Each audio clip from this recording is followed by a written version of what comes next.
ठीक है। तो ये है दूसरा पार्ट बीपीएससी का जो बिहार स्पेशल हम लोग देख रहे हैं, इसमें दूसरा पार्ट है ये। दूसरा पार्ट है ये बिहार स्पेशल का, जिसमें सारे चीज़ हम लोग देखने वाले हैं। हिस्ट्री अलग, ज्योग्राफी अलग, पॉलिटी अलग, इकोनॉमिक्स अलग, सारी चीज़ स्पेशल जो पर्सनालिटीज़ हैं, सारी चीज़ें बिहार का हर एक-एक पार्ट आपको इस लेक्चर सीरीज़ में आपको मिल जाएगा, जिसका ये दूसरा पार्ट है। तो हम लोग गुप्ता पे पहुँच गए थे पहले पार्ट में, ठीक है? तो गुप्ता की अगर हम बात करें तो जिनके फाउंडर वो हैं श्रीगुप्त, और 240 से 280 के एडी में चलता है इनका राज्यकाल।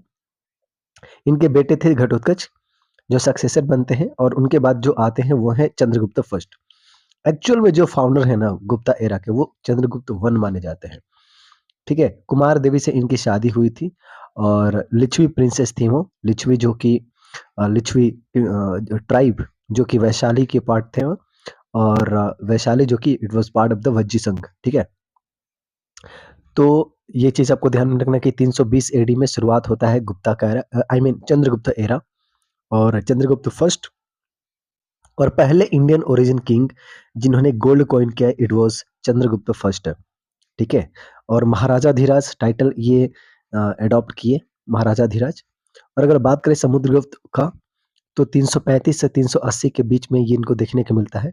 और समुद्रगुप्त के बारे में तो बहुत सारी बातें आपको देखने को मिलेगी। सबसे पहले आपको बता दें कि ये विष्णु जी के डिवोटी थे, उनके पुजारी थे ये विष्णु जी के। ठीक है, इलाहाबाद पिलर इंस्क्रिप्शन में आपको इनका जिक्र देखने को मिलेगा। और जो इलाहाबाद पिलर जो इंस्क्रिप्शन है उसको लिखा गया था, उसको इंस्क्राइब किया गया था हरिसेना के बारे में, हरिसेना के द्वारा में, हरिसेना के द्वारा में, के द्वारा। और हरिसेना जो है कोर्ट पोएट थे समुद्रगुप्त के। तो ये आपको ध्यान में रखना कि Harisena was the court poet of the Samudragupta, जो कि इलाहाबाद पिलर इंस्क्रिप्शन लिखे थे। और इस इलाहाबाद पिलर इंस्क्रिप्शन में आपको बहुत सारी चीजें देखने को मिलेगी, जैसे कि, एक सेकेंड, जैसे कि अशोका ने भी इसको यूज किया था। ठीक है ना, अशोका, किंग अशोका ने भी इलाहाबाद पिलर इंस्क्रिप्शन को, इलाहाबाद पिलर को यूज किया था इंस्क्रिप्शन के लिए। ठीक है, अच्छा, इस इलाहाबाद पिलर इंस्क्रिप्शन में जो समुद्रगुप्त ने जो वॉर लड़े थे, जो जीते थे, उसके बारे में डिस्क्राइब किया गया है। ठीक है, हरिसेना के द्वारा। अच्छा, समुद्रगुप्त के बारे में अगर और कुछ बात करें तो he was a great musician, he was a great poet, at the same time he was a great administrator. ठीक है, तो इनके टाइम में एडमिनिस्ट्रेशन बहुत ही इफिशियंटली वर्क कर रहा था। नेपोलियन ऑफ इंडिया इनको कहा जाता है, क्योंकि इन्होंने बहुत वॉर जीते थे। और एक ऐसा इन्होंने कॉइन इशू किया था जिसमें कि खुद को वीणा बजाते हुए दिखाया जाता है। तो ये राजा को वीणा बजाते हुए दिखाया जाता है एक कॉइन पे, जो कि इशू किया गया था समुद्रगुप्त के द्वारा। तो ये सब बातें हैं समुद्रगुप्त के द्वारा के बारे में। और नेक्स्ट हमारे पास क्या है, चंद्रगुप्त सेकंड। चंद्रगुप्त सेकंड जो है इनके सक्सेसर होते हैं समुद्रगुप्त के, और इनको विक्रमादित्य भी कहा जाता है। विक्रमादित्य का जो टाइटल है वो चंद्रगुप्त सेकंड जो है अडॉप्ट करते हैं। और महाराजा धीराज की जो टाइटल है वो लेते हैं चंद्रगुप्त फर्स्ट। ठीक है, और विक्रमादित्य कहलाते हैं चंद्रगुप्त सेकंड। रामगुप्त इनके बड़े भाई थे, और इनकी वाइफ जो कि ध्रुव देवी थी, उनका ऑनर कहीं ना कहीं लॉस्ट हो गया था। और एक साका चीफ जो था बासना, जिसने कि उनसे चुराने की हेल्प किया था, इनफैक्ट मतलब कि क्या बोलते हैं, अ, अपहरण करने की कोशिश किया था और उनको बंदी बनाया था। लेकिन उसको उस साका चीफ से बचाए थे उनके छोटे भाई, और वो थे चंद्रगुप्त सेकंड, यानी कि रामगुप्त इनके बड़े भाई थे। ठीक है, तो इनकी वाइफ यानी कि अपनी भाभी को जो है उन्होंने सेव किया था इस साका चीफ से। तो ये कहानी है। और friendship of Vakataka of Berar, Berar के जो वकाटकास थे, उनसे इनकी दोस्ती आपको देखने को मिलती है चंद्रगुप्त सेकंड के टाइम में। और प्रभावती इनकी बेटी थी, है ना। तो वकाटका से इनका दोस्ती तो था ही, और इनकी बेटी जो थी प्रभावती, उसकी शादी उन्होंने करा दिया था रुद्र सेना सेकंड से, जो कि एक वकाटका किंग थे। तो Vakataka king that was Rudra Sen second, जिनसे शादी होती है प्रभावती की, जो कि बेटी है किनके, चंद्रगुप्त सेकंड की। ठीक है, इनके बारे में कुछ और चीज जानते हैं चंद्रगुप्त सेकंड के बारे में। तो Rudra Simha second, third, he was a Saka king, उनको ये मार देते हैं। तो चंद्रगुप्त सेकंड ने रुद्रसिम्हा थर्ड को, एक साका चीफ था, उसको उन्होंने मारा था। और फाहियान का विजिट हमें देखने को मिलता है चंद्रगुप्त सेकंड के कार्यकाल में। ठीक है, फाहियान का विजिट हमें देखने को मिलता है चंद्रगुप्त सेकंड के टाइम में। और उसने जो है, फाहियान ने 3 साल पाटलिपुत्र में गुजारे थे और 2 साल जो है तमरा लिप्ति में उन्हें बिताया था समय काल। तो ये चीज आपको ध्यान में रखना है।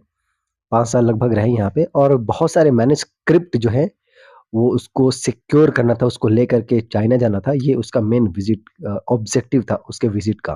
फाहियान के मेन विजिट का जो उद्देश्य था वो था मैन्युस्क्रिप्ट को कलेक्ट करना इंडिया से। ठीक है, तो ये कुछ बातें हुई चंद्रगुप्त सेकंड के बारे में। अब बात करते हैं हम लोग कुमारगुप्त फर्स्ट के बारे में। तो he was the son of Chandragupta second, और नालंदा यूनिवर्सिटी इन्होंने ही बनवाया था, कुमारगुप्त ने। और इसके बाद आते हैं स्कंदगुप्त। स्कंदगुप्त के बारे में कहा जाता है कि जो हुन इन्वेजन हमें देखने को मिलता है वो इन्हीं के कार्यकाल के दौरान में देखने को मिलता है। विक्रमादित्य के टाइटल ये भी अपनाते हैं, ये और चंद्रगुप्त सेकेंड। इन्होंने हुन को काफी बुरी तरीके से हराया था। भले अटैक किया था हुन ने, लेकिन इन्होंने बहुत बुरी तरीके से उनको हराया था। चंद्र व्याकरण और कथा सरित सागर, इसमें जो है स्कंदगुप्ता की जो विक्ट्री है वो उसमें बताई जाती है। स्कंदगुप्त ने जो लड़ाइयां लड़ी और जीता, उसको चंद्र व्याकरण और कथा सरित सागर में बताया जाता है। जिस तरीके से हरिसेना का जो इलाहाबाद का पिलर है, वहां पे समुद्रगुप्त की जो लड़ाइयां जीती गई हैं, वो बताया जाता है हरिसेना के द्वारा। उसी तरीके से चंद्र व्याकरण और कथा सरित सागर में स्कंदगुप्त की जो कहानियां हैं जीत की, उसको बताया जाता है। अच्छा, गिरनार हिल। गिरनार हिल ये आपको देखने को मिलेगा जूनागढ़ के कथियावार रीजन में, यानी कि इस वाले रीजन में, लगभग गुजरात के। इसको रिपेयर किया जाता है repair of the Sudarshan lake by the Pranadatta. अच्छा, हाँ, तो यहाँ पे बताया जा रहा है, इंफॉर्मेशन ये है कि गिरनार हिल पे आपको इंस्क्रिप्शन देखने को मिलेगा। ठीक है, जो कि कथियावार रीजन में है। वहां पे वहां पे बेसिकली ये बताया जाता है कि सुदर्शन लेक जो है उसको किस तरीके से रिपेयर किया जाता है, प्राणदत्त के द्वारा। ठीक है, और प्राणदत्त जिसने की रिपेयर किया, वो बेसिकली अपॉइंट किया जाता है स्कंदगुप्त के द्वारा, जो कि गवर्नर थे सौराष्ट्र के। ठीक है, यानी कि सुदर्शन लेक का जो रिपेयर होता है वो होता है गुप्ता पीरियड में, और स्पेसिफिकली स्कंदगुप्ता के टाइम पीरियड में। ठीक है, और स्कंदगुप्ता ही was the governor of the Saurashtra.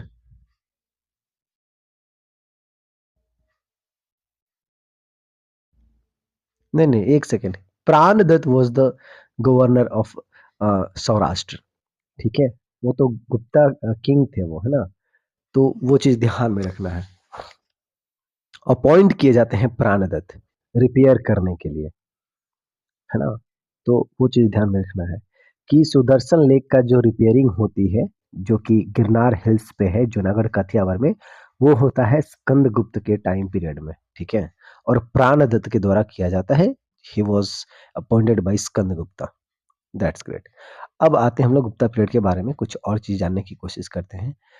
तो कुछ इंपॉर्टेंट पर्सनालिटीज थे गुप्ता पीरियड में, जैसे कि जो लोग पाटलिपुत्रा में रहते, जैसे कि आर्यभट्ट हो गए, वराहमिहिर थे, वराहमिहिर और ब्रह्मगुप्ता है। ये लोग पाटलिपुत्रा में रह रहे थे, तो इसको ध्यान में रखना है।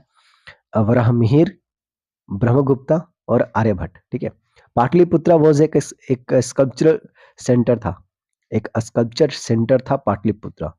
और सुल्तानगंज जो था ना, वो ब्रोंज स्टैचू वहां से मिलता है हमें।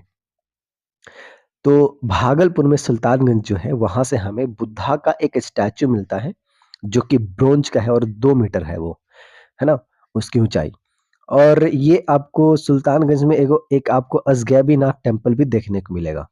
तो ये सब गुप्ता पीरियड का है। अजगैबीनाथ टेम्पल आपको सुल्तानगंज भागलपुर में मिलेगा, जो कि गुप्ता पीरियड का है। और ब्रोंज स्टैचू ऑफ बुद्धा भी सुल्तानगंज से गुप्ता पीरियड का है। कहलगांव, यहाँ पे आपको केव देखने को मिलेगा, वो भी गुप्ता पीरियड का ही आपको है ना। बोध गया महाबोधि टेम्पल, ये भी आपको गुप्ता पीरियड में देखने को मिलता है। और मनियार मठ राजगीर में आपको देखने को मिलेगा, और ये भी गुप्ता पीरियड का ही आपको देखने को मिलेगा।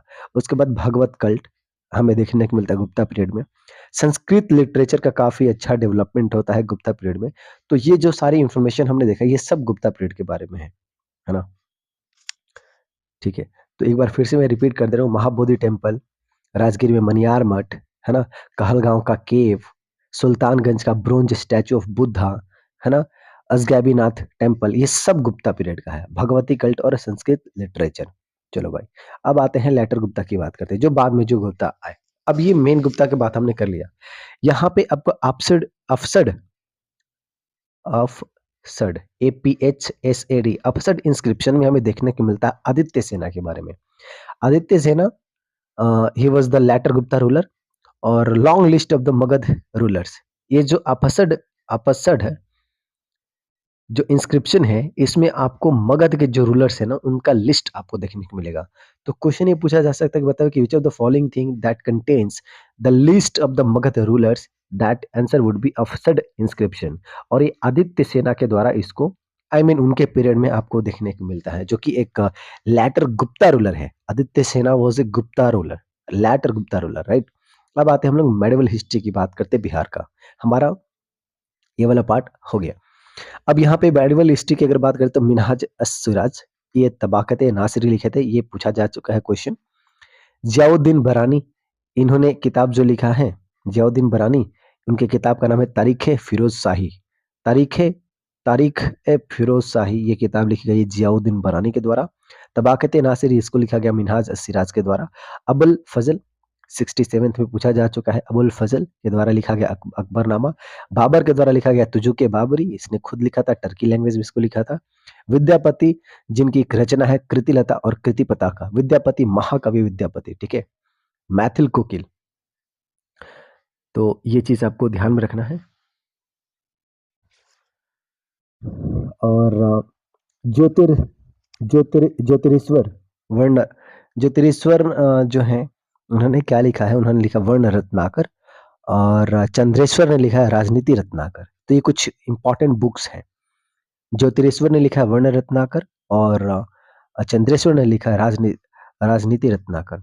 अब पाला की बात करते हैं, तो पालाज जो थे उन्होंने, उनको देखने को मिलता है, उनका कार्यकाल हमें देखने को मिलता है कब से कब तक, तो 750 से लेकर के 1150 के बीच में। गोपाल जो रूलर थे, इनके फाउंडर हैं, है ना, और ये बुद्धिस्ट थे। ये जो पालाज रूलर हैं, खास करके गोपाल, ये बुद्धिस्ट आदमी थे। और मदन पाल लास्ट रूलर है। Gopal first ruler of the पाला डायनेस्टी और Madan Pal was the last, है ना। और नेक्स्ट हम बात करें तो मोनेस्ट्री की, अगर बात करें मोनेस्ट्री ऑफ उदांतपुरी, उदांतपुरी बिहार शरीफ का पुराना जो नाम है ना वो उदांतपुरी था, ये आपको ध्यान में रखना है। जैसे भागलपुर का नाम जो था दरभंगा, एक सेकेंड, दरभंगा या भागलपुर का नाम जो है तुगलकपुर था, मैं आपको भी बता रहा हूँ। यस, तो दरभंगा जो है उसका पुराना नाम दरभंगा का पुराना नाम तुगलकपुर था। और बिहार शरीफ का पुराना नाम उदांतपुरी, ठीक है। अब बात करते हैं हम लोग धर्मपाल का। तो 770 से 810 तक आपको देखने को मिलेंगे धर्मपाल। और प्रतिहार और राष्ट्रकूटा और धर्मपाल, इन तीनों के बीच में एक ट्रिपरटाइट वॉर हमें देखने को मिलता है। तो ये भी आपसे पूछा जा सकता है कि बताइए, जस्ट ए सेकेंड, ओके। तो धर्मपाल हो गए, और धर्मपाल, प्राण प्रतिहार और राष्ट्रकूटा, इन तीनों के बीच में एक ट्रिपरटाइट वॉर देखने को मिलता है हमें, ठीक है। तो और ये सन ऑफ गोपाल के बेटे हैं धर्मपाल, और इन्होंने ही विक्रमशिला यूनिवर्सिटी जो कि भागलपुर में है, इसका एस्टैब्लिशमेंट किया था, ठीक है। यही भागलपुर, जिसका पुराना नाम, सॉरी भागलपुर नहीं, दरभंगा का पुराना नाम तुगलकपुर है, ठीक है। बिहार शरीफ का उदांतपुरी। अब बात करते हैं हम लोग आगे देवपाल का। तो देवपाल जो कि धर्मपाल के बेटे हैं ये, और मोस्ट पावरफुल पाला रूलर, है ना, देवपाल। और बुद्धिस्ट थे ये भी आपको ध्यान में रखना है। Gopal was also Buddhist. और बालपुत्र देव, ये जैन किंग थे, है ना, जैन किंग।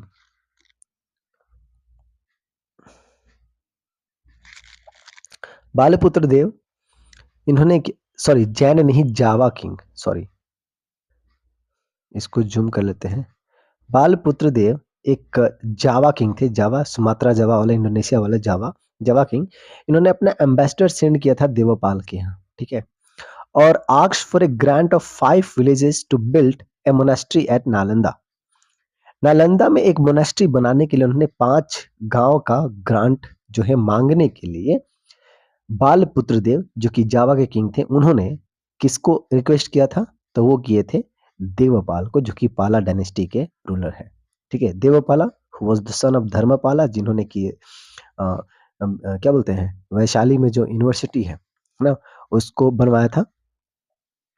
और विक्रमशिला यूनिवर्सिटी, वैशाली नहीं, विक्रमशिला यूनिवर्सिटी। और बालपुत्र देव ने भेजा था अपना जो क्या बोलते हैं, एम्बेसडर को देवपाला के कोर्ट में, सो दैट कि he could make a monastery at Nalanda. Devapala, फिर उसके बाद विग्रहपाला, फिर उसके बाद नारायण पाल आते हैं, जो कि लॉस्ट मगध, नॉर्थ बंगाल, और लेटर रिकवर्ड नॉर्थ बंगाल। उसके बाद राज्यपाल आते हैं, फिर गोपाल सेकंड आते हैं। तो ये कहानी है पाला डायनेस्टी की। उसके बाद महिपाल फर्स्ट आते हैं, जिन्होंने invasion of the Bengal by the Rajendra Chola. Rajendra Chola ने, आपको पता होगा कि बंगाल में इन्वेड किए थे, ठीक है? जिसमें कि गंगईकोंडा चोलापुरम वो शहर बनाते हैं, है ना? क्योंकि गंगा को उन्होंने क्रॉस किया था, ठीक है? तो ये जो गंगा को क्रॉस किया था, उन्होंने बंगाल को इन्वेड किया था, तो उस टाइम जो रूलर था यहाँ पे बंगाल में, उस टाइम महिपाल फर्स्ट ही थे, ठीक है? और मदन पाल जो है लास्ट रूलर है। गोपाल फर्स्ट और Madan Pal was the last ruler of Pala dynasty, ठीक है? और अब बात करते हैं सेना डायनेस्टी का। तो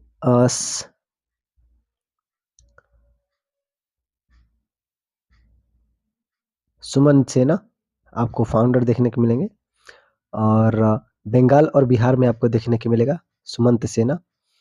और उसके बाद विजय सेना आते हैं, फिर बल्लाल सेना आते हैं। बल्लाल सेना he was the peaceful and क्या बोलते हैं, कहने का मतलब कि इनके द्वारा पीसफुल रीजन देखने को मिलता है। उसके बाद दान सागर और अद्भुत सागर आपको देखने को मिलेंगे इसमें। एक बेसिकली एक किताब है ये, दान सागर और अद्भुत सागर, बाल सेना के द्वारा। और ये ग्रेट स्कॉलर थे ये, है ना? तो इन्हीं की पुस्तक है दान सागर और अद्भुत सागर, बल्लाल सेना का, ठीक है? जिनके दौरान आपको पीसफुल रीजन देखने को मिलेगा। अब बात करते हैं लक्ष्मण सेन के बारे में। तो लक्ष्मण सेन वाज द सेना किंग, एंड बख्तियार खिलजी का जो इन्वेजन देखने को मिलता है ना बिहार में, बिहार वाले रीजन में, वो लक्ष्मण सेन के टाइम में ही देखने को मिलता है, ठीक है? तबाकत ए नाजरी, इसके बारे में काफ़ी डिटेल्स देता है। तबाकत ए नाजरी जो बुक है, उसमें आपको डिटेल्स मिलेगा बख्तियार खिलजी जो इन्वेड किया था उसका, ठीक है? Karnat dynasty, that is very important question आ चुके हैं इसके बारे में। तो ये ईस्ट बंगाल में आपको देखने को मिलेगा, और नान्यदेव इसके फाउंडर है कर्नाट डायनेस्टी के।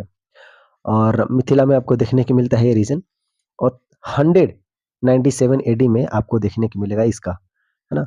सिमराव चंपा चंपारण जो है, सिमराव चंपारण डिस्ट्रिक्ट, वहाँ पे इसका कैपिटल आपको देखने को मिलेगा कर्नाट डायनेस्टी का। खास करके नान्यदेव ने जो अपना कैपिटल स्टैब्लिश किया था वो सिमराव के, आई मीन चंपारण के सिमराव में, ठीक है? और महासमंत, एक सेकेंड, महासमंतधिपति, ये टाइटल उन्होंने अपनाया था, किन्होंने? नान्यदेव ने। महा महासमंतधिपति, ये टाइटल उन्होंने अपनाया था। और मिथिलेश्वर के नाम से भी जाने जाते हैं, यानी कि किंग ऑफ मिथिला। नृपमाला के भी नाम से जाने जाते हैं, है ना? मिथिलेश्वर या नृपमाला या फिर महासमंतधिपति, जो कि नान्यदेव ही को ही कहा जाता है। He was the founder of Karnat dynasty in Mithila. Nanyadeva के बाद आते हैं गंगादेव, और गंगादेव के बाद आते हैं नरसिम्हदेव, जो कि 1188 से 1227 तक रूल करते हैं। और नरसिम्हदेव सेकंड के टाइम में, नरसिम्हदेव के समय में हमें देखने को मिलता है बख्तियार खिलजी जो है पास्ट करता है तिरहुत को। तिरहुत से पास करके वो लखनौती जाता है 1202 में। ये उस टाइम नरसिम्हदेव किंग हुआ करते थे, ठीक है? जिसने अटैक किया था, इन्वेजन किया था, उस टाइम लक्ष्मण सेन थे। ये चीज़ ध्यान में रखना है। जब बख्तियार खिलजी ने अटैक किया था, इन्वेजन किया था, तो लक्ष्मण सेन थे। लेकिन जब उसने तिरहुत को पास करके लखनौती जब जा रहा था, तो उस टाइम जो रूलर थे वो थे नरसिम्हदेव।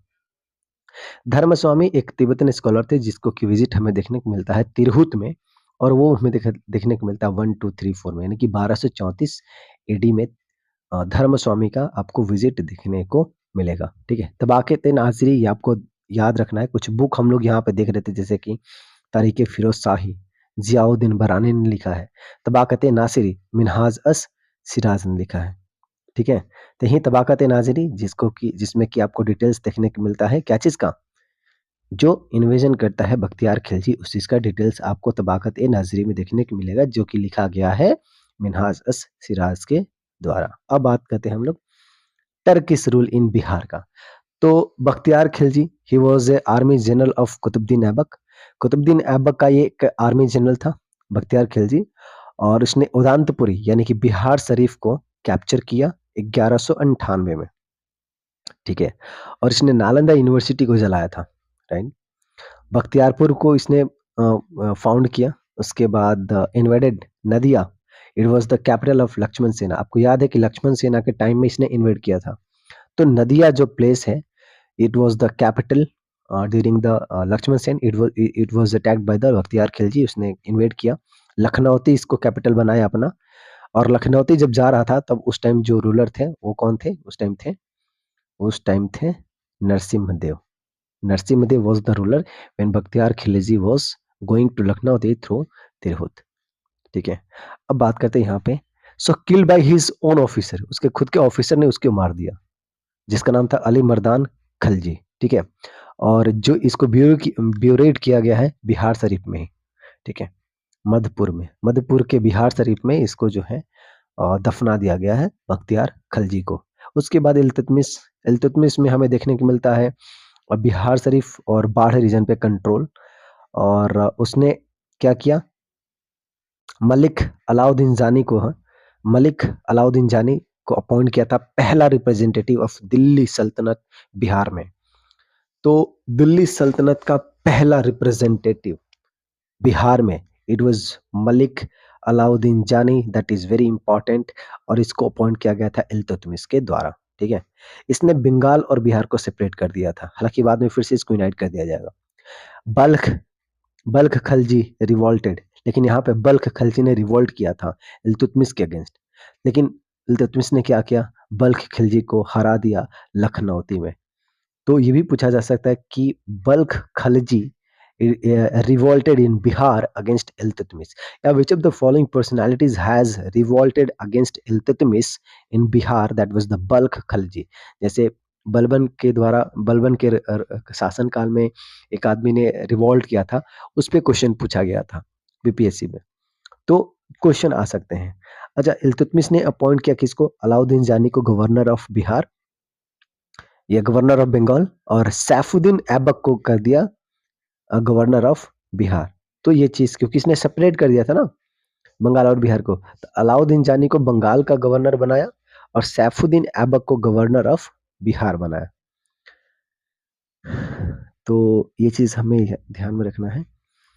बलबन की बात करते हैं, तो बलबन जो है गया रीजन इसके कंट्रोल में आ गया था बलबन के टाइम में, और तुगरील Khan accepted the स्यूज़रेनिटी।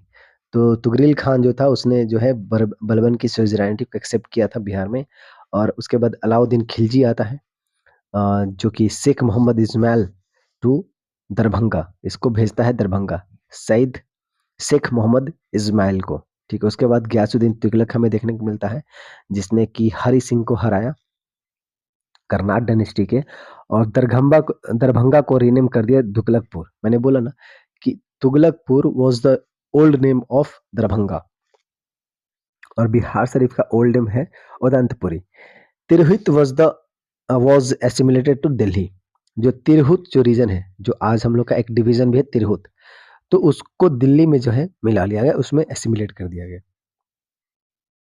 Fort and Jama Masjid बनवाया उसने दरभंगा में, तो ये भी ध्यान रखना है, गयासुद्दीन तुगलक ने एक फोर्ट किला और जामा मस्जिद मस्जिद बनाया दरभंगा में। ठीक है, और क्या इसमें चीज़ है। अब बात करते हैं फिरोज शाह तुगलक के बारे में। तो इंस्क्रिप्शन ऑफ फिरोज शाह तुगलक आपको देखने को मिलेगा गया और पटना से। और Sufi saint Hazrat Sarfuddin written मलफुजात and मंकीबुल असाफिया, ठीक है, जिसमें कि तुगलक रूल जो बिहार में हुआ है उसके बारे में जिक्र किया जाता है। तो जो तुगलक रूल आपको देखने को मिलेगा बिहार में, उसके बारे में उसके जो जानकारी है वो आपको देखने को मिलेगा। वो आपको मिलेगा मनिकुल असफिया और मालफुजात, जो कि सैफी सूफी सेंट थे हजरत सरफुद्दीन इनके द्वारा, ठीक है। बिहार शरीफ कैपिटल थी फिरोज शाह तुगलक के टाइम में। तो ये चीज़ आपको ध्यान में रखना है, फिरोज शाह तुगलक के टाइम में बिहार शरीफ कैपिटल हुआ करती थी, ठीक है। और मलिक इब्राहिम जो कि मोस्ट इम्पॉर्टेंट एडमिनिस्ट्रेटर माना जाता है, या मलिक बाया भी इसको बोला जाता है। या फिर मलिक इब्राहिम या फिर मलिक बाया, ही was the administrator, most important administrator. और इसका जो टुम्ब है ये आपको बिहार शरीफ में देखने को मिलेगा। किसका? मलिक इब्राहिम का, ठीक है। और यहाँ से आगे बढ़ते हैं हम लोग, ठीक है, ठीक है। और बिहार शरीफ में ही दफनाया गया था किसको? बख्तियार खिलजी को। अब बात करते हैं चेरो डायनेस्टी का। तो शाहाबाद जो डिस्ट्रिक्ट आप जानते हैं, शाहाबाद डिस्ट्रिक्ट, और जो कि सारण डिस्ट्रिक्ट और चंपारण, मुजफ्फरपुर, पलामू, स्ट्रॉन्ग कमांड आपको देखने को मिलेगा चेरो डायनेस्टी का। चेरो डायनेस्टी का स्ट्रॉन्ग कमांड आपको इन सारे रीजन पे देखने को मिलेगा। Shahabad district, Saran district, Champaran district, Muzaffarpur district, Palamu, और ये वाला जो रीजन है। 300 साल तक इन्होंने काफी रूल किया। और कुकुम चंद झरप इसके हेड हुआ करते थे। जो चेरो थे भोजपुर रीजन के, उनका हेड हुआ करता था कुकुम चंद झरप, जो कि 1587 से 1607 के बीच में आपको देखने को मिलता है। अब चेरो और उज्जैनी के बीच में लड़ाई हो जाती है, ठीक है। तो चेरो और उज्जैनी के बीच में लड़ाई हमें देखने को मिलती है 1611 में, जिसमें कि उज्जैनी जो थे वो विक्टोरियस निकल के आते हैं। उन्होंने चेरो को बुरी तरीके से यहाँ पे हराया। मेदिनी रॉय ही was the first most famous Chero ruler. Chero rule जो है हार जाती है 1611 में।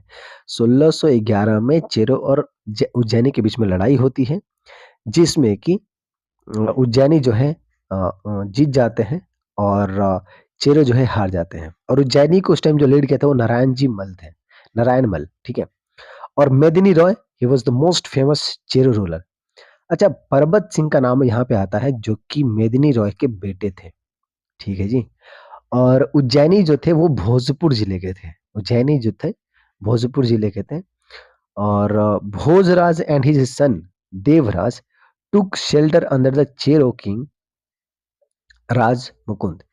वहीं उज्जैनी जिसने कि चेरो को हराया, है ना, उन्हीं के अंदर एक जो किंग था राजा मुकुंद, उनके अंडर भोजराज और उनके बेटे देवराज ने जो है शरणागत लिया था, शेल्टर लिया था। They were called Ujjaini as they belong to Ujjain. ये उन्हें उज्जैनी क्यों कहा जाता है? क्योंकि वो उज्जैन रीजन से बिलोंग करते हैं ओरिजिनल तौर पे, ठीक है। देवराज जिसने भोजपुर को फाउंड किया, वही भोजपुर डिस्ट्रिक्ट इसको कि देवराज ने फाउंड किया था, भोजराज ने नहीं। तो ये चीज ध्यान में रखना है। Bhojpur was founded by not Bhojraj, rather Devraj. और 1611 में उज्जैनी और चेरो की लड़ाई होती है, जिसमें कि उज्जैनी जीत जाते हैं। उज्जैनी का मेन जो ओरिजिन हमें देखने को मिलता है वो आपको उज्जैन से देखने को मिलता है, ना कि भोजपुर से, ठीक है। ओरिजिनली उज्जैन से वो बिलोंग करते हैं। वो चीज आपको ध्यान में रखना है। उज्जैनी को लीड किए थे नारायण मल 1611 वाले में, तो ये भी याद रखना है। और मेदिनी रॉय और पर्वत राय ये दोनों ही चेरो रूलर थे। और कुकुमचंद झारप ये भी भोजपुर का जो चेरो था उसका हेड हुआ करते थे। तो ये सारे नाम ना ध्यान में रखना है। कुकुमचंद झारप, मेदिनी रॉय और पर्वत राय ये सब चेरो किंग है। और नारायण मल he was the Ujjaini, right. और भोजराज, देवराज, देवर, उज्जैनी, है ना, भोजराज और देवराज। अब बात करते हैं नुहानी डायनेस्टी का। तो नुहानी डायनेस्टी की अगर हम बात करें तो 1504 में सिकंदर ने जो है डिमार्केट कर दिया मुंगेर को एक बाउंड्री के तौर पे। बंगाल और बिहार के बीच में, ये बंगाल है, बिहार है, उसके बीच में एक बाउंड्री बना दिया गया और इस बाउंड्री को मतलब कि ये जो बाउंड्री था वो रीजन था मुंगेर का। ये काम किया सिकंदर ने, ठीक है। सिकंदर लोदी ने और क्या-क्या किया इसको ध्यान से देखिएगा। तो उसने हुसैन शाह सारकी को हरा दिया और दरिया खान नुहानी को उसने क्या किया, अपॉइंट कर दिया बिहार का एडमिनिस्ट्रेटर। बहुत अच्छी बात है। इसने क्या किया, सिकंदर लोदी ने कि हुसैन शाह सारकी को हरा के और दरिया खान नुहानी को बिहार का एडमिनिस्ट्रेटर अपॉइंट कर दिया। अब बहार खान नुहानी जो कि उसका बेटा था, दरिया खान नुहानी का, उसने टाइटल एडॉप्ट किया सुल्तान मोहम्मद शाह नुहानी और उसने इब्राहिम लोदी को हराया, ठीक है। बहार खान नुहानी ने इब्राहिम लोदी को हराया बैटल ऑफ खनकपुर में, ठीक है, कनकपुर में। उसके बाद जलाल खान आता है, उसका माइनर बेटा था और जलाल खान जो कि उसका बेटा था बहार खान नुहानी का, उसके रीजेंट थे फरीद खान जो कि बाद में बनते हैं शेरशाह सूरी। तो यहाँ पे क्रोनोलॉजिकल ऑर्डर थोड़ा-सा ध्यान में देखना है कि सिकंदर शाह ने अपॉइंट किया दरिया खान नुहानी को बिहार का एडमिनिस्ट्रेटर, उसका बेटा बहार खान नुहानी, एक सेकंड इसको ऐसे कर लेते हैं, बहार खान नुहानी, ठीक है। इसने क्या किया, इब्राहिम लोदी को हराया बैटल ऑफ कनकपुर में और बहार खान नुहानी का जो बेटा था वो था जलाल खान जो कि एक माइनर सन था, ठीक है। और उसका रीजेंट था कौन? उसका रीजेंट थे शेरशाह जिसका पुराना नाम क्या था? बचपन का नाम था फरीद खान, ठीक है। तो शेरशाह सूरी की अब बात करते हैं तो इन्होंने टाइटल जो अपनाया था वो था हज़रत ए आला, ठीक है। और after Nuhani dynasty Sher Shah Suri emerged powerful Afghan ruler.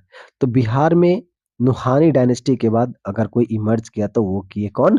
Afghan ruler के तौर पे शेर शाह सूरी।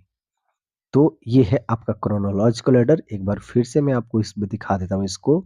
दरिया खान लोहानी, बहार खान लोहानी और जलाल खान लोहानी, ठीक है। और इस तरीके से क्या है ये, और इसको एस्टैब्लिश किसने किया था दरिया खान नुहानी को? तो वो अपॉइंट किया था सिकंदर लोदी ने, ठीक है। अब बात करते हैं सेवाइट शशांक ऑफ गौड़ा। गौड़ा के जो रूलर थे वो थे शशांक और वो एक शिव जी के भक्त थे और उन्होंने क्या किया था कि बोधि जो ट्री था, बोध गया का बोधि ट्री, उसको इन्होंने काट दिया था, ठीक है। तो एक एक बड़ा इवेंट है ये शशांक ऑफ गौड़ा। अब बात करते हैं मुगल इन बिहार। मुगल इन बिहार की अगर बिहार की बात करें तो separate province for the first time, Bihar as a separate province पहली बार अगर किसी ने बनाया बिहार को पहला मतलब सेपरेट प्रोविंस तो वो किया था अकबर ने 1575-56 में 1575-76 में 1575-76 के टाइम पीरियड में पहली बार बिहार को एक सेपरेट प्रोविंस के तौर पे बनाया गया था और वो काम किया था अकबर ने। औरंगजेब के बाद में बिहार को यूनाइट कर दिया गया था बंगाल के टाइम में, ठीक है। औरंगजेब के बाद क्या किया गया कि बिहार को फिर से बंगाल के साथ यूनाइट कर दिया गया था। आपको याद होगा कि बंगाल से बिहार को जो है सेपरेट कर दिया गया था। जब दिल्ली सल्तनत आई थी तो देखिए यहाँ पे क्या किया गया था, एक बार आपको फिर से दिखा देते हैं।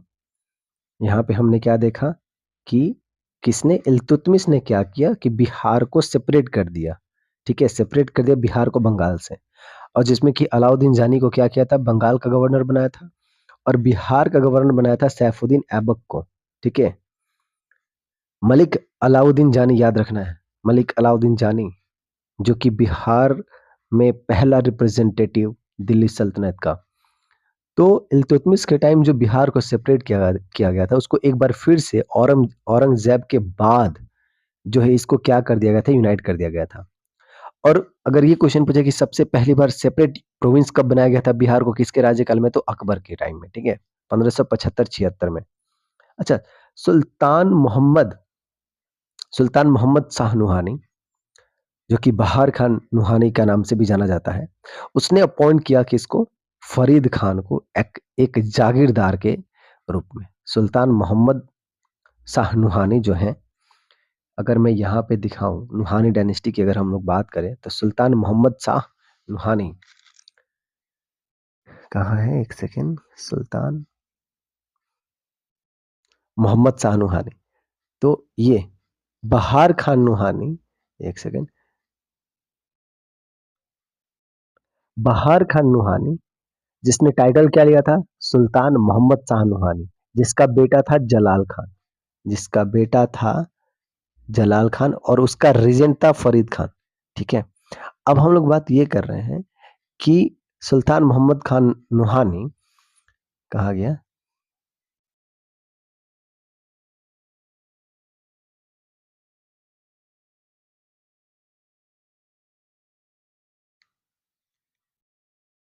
हाँ, सुल्तान मोहम्मद शाह नुहानी या फिर बहार खान नुहानी ने क्या किया? फरीद खान को जागीरदार बनाया था सासाराम का, ठीक है?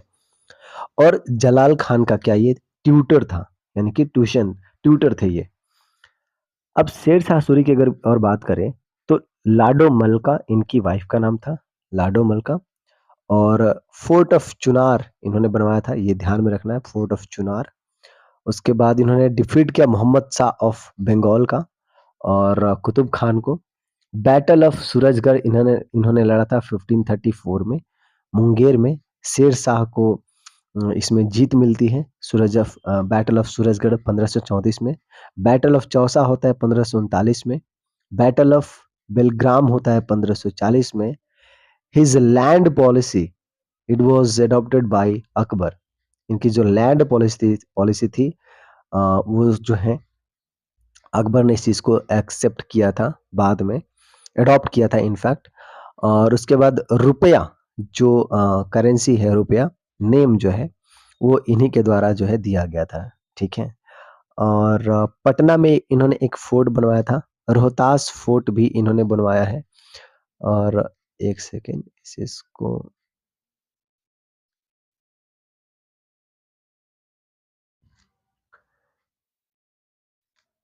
रुपया जो नेम इनके द्वारा दिया गया था। और पटना कैपिटल में आपको देखने को मिलेगा एक फोर्ट, रोहतास फोर्ट इन्होंने बनवाया था। और ये आपको रोहतास फोर्ट जो है ना वो पाकिस्तान वाले रीजन में देखने को मिलेगा, इंडिया में नहीं। जीटी रोड इन्होंने बनवाया था जो कि पेशावर से चिटगांव तक चलता है ये। तो ये ध्यान रखना, जीटी रोड जो है पेशावर से पेशावर से कहाँ तक चलता है? चिटगांव तक। रोहतास फोर्ट आपको देखने को मिलेगा एनबीएफपी यानी कि north west frontier province Pakistan में। पटना में आपको फोर्ट देखने को मिलेगा। रुपया इस ये नाम इन्होंने दिया था। इनका लैंड पॉलिसी किसने अपनाया था? तो अकबर ने अपनाया था। बैटल ऑफ बिलग्रामी 1540 में आपको देखने को मिलेगा। तो ये हो गया शेर शाह के बारे में। अब बात करते हैं हम लोग कुछ और। शेर शाह सूरी के बारे में और बात करें तो हमें देखने को मिलेगा कि अ, कारकून यानी कि ट्रांसलेटर, ठीक है, ट्रांसलेटर, कारकुन ट्रांसलेटर। और डेथ हो जाता है इनका कहाँ पे? कालिंजार में 1545 में, जब गन ब्लास्ट कर गया उनके फेस पे, ठीक है।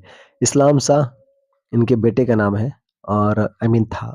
सुलेमान कराकानी करारानी सुलेमान करारानी जो कि 1565 से 72 के बीच में देखने को मिलेगा इसका समय काल। और इसने एक्सेप्ट किया अकबर के सुज़ेरैनिटी को, ठीक है, यानी कि उसका आधिपत्य हो गया ये। और दाऊद खान करारानी इसका बेटा था और इसने रिवोल्ट कर दिया अकबर के खिलाफ में। और तब अकबर ने जो है बैटल किया, बैटल ऑफ राजमहल 1576 में। और अकबर ने जो है दाऊद करारानी को हराया था। तो एक इम्पॉर्टेंट इवेंट है, इसको ध्यान में रखना है, बैटल ऑफ राजमहल जो कि अकबर ने लड़ा था 1576 में अगेंस्ट द दाऊद, जिसमें दाऊद की हार होती है। और इसी वॉर के बाद जो है बैटल ऑफ राजमहल के बाद अकबर ने क्या किया? बिहार पे कंट्रोल ले लिया और उसने हाजीपुर फोर्ट को भी क्या किया? कैप्चर कर लिया। तो क्वेश्चन ये पूछे कि बताओ कि Hajipur fort was captured as a result of which war? That was the battle of Rajmahal जो कि अकबर और दाऊद करा रानी के बीच में हुआ था 1576 में। और दाऊद करा रानी जो है वो बेटा था सुलेमान करा रानी का, ठीक है, जिसने कि अकबर का सुज़ेरेनिटी को एक्सेप्ट किया था। तो ये चीज़ आपको ध्यान में रखना है। और अगर अकबर की और बात करें तो उसने क्या किया, सेपरेट प्रोविंस बना दिया था बिहार को 1575 से 76 के बीच में। तो ये तो हम लोग देख चुके हैं। अब बात करते हैं हम लोग अकबर के बारे में कुछ और। तो मुनीम खान, एक सेकेंड, मुनीम खान मुनीम खान मुनीम खान ही was the governor of Bihar. और राजा मान सिंह जो कि मोस्ट फेमस गवर्नर थे इनके टाइम में, यानी कि अकबर के टाइम में बिहार का जो मोस्ट फेमस गवर्नर था वो था राजा मान सिंह। ठीक है। रोहतास कैपिटल बनाया था इसने, अकबर ने बिहार का कैपिटल रोहतास बनाया था। ठीक है। और रईस खान जो था गवर्नर ऑफ बिहार था, मतलब बनाया गया। और 22 करोड़ दाम, यानी कि टोटल इनकम जो है बिहार से ये कलेक्ट कर रहा था अकबर, 22 करोड़ दाम। ठीक है। तो ये चीज आपको ध्यान रखना कि राजा मान Singh was the most famous governor under the Akbar time. मुनीम खान को इसने क्या किया था, गवर्नर बनाया था बिहार का। बाद में फिर रईस खान भी गवर्नर बनते हैं बिहार का। जहांगीर की अगर हम बात करें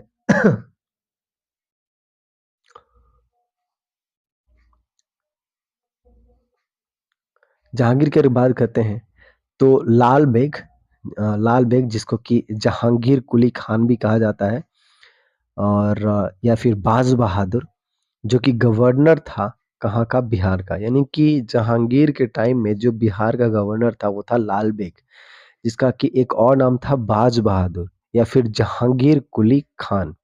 ठीक है। नूर सराय एक मॉस्क है, या इन जिसको बोला जाता है। तो नूर सराय है वो, नूर सराय जो मॉस्क है वो आपको देखने को मिलेगा कहाँ पे, तो दरभंगा में। ठीक है। वो जहांगीर के समय काल का है। और इन जो होता है एक जगह होता है रेस्ट करने का। और ये एक वो जो हॉल्ट था, जो प्लेस था, वो नूरजहां का। ठीक है। जो कि दरभंगा में बनाया गया था, यानी कि मॉस्क एंड इन ये था दरभंगा में, जो कि जहांगीर ने बनवाया था। ठीक है। और इस्माइल खान जो कि गवर्नर था बिहार का इसके टाइम में। ठीक है। अब्दुल रहमान अफजल खान जिसको भी कहा जाता है, ये भी था गवर्नर ऑफ बिहार इसके समय काल में। ठीक है। तो ये नाम तो ध्यान में रखना ही है। लाल बेग जिसको कि बाज बहादुर भी कहते हैं, या फिर जहांगीर कुली खान। तो ये पूछ सकते हैं कि बताओ कि which of the following personality is also known as the Jahangir Quli Khan. तो वो हो जाएगा लाल बेग, जो कि बिहार का गवर्नर या सूबेदार था। ठीक है। और नूर सराय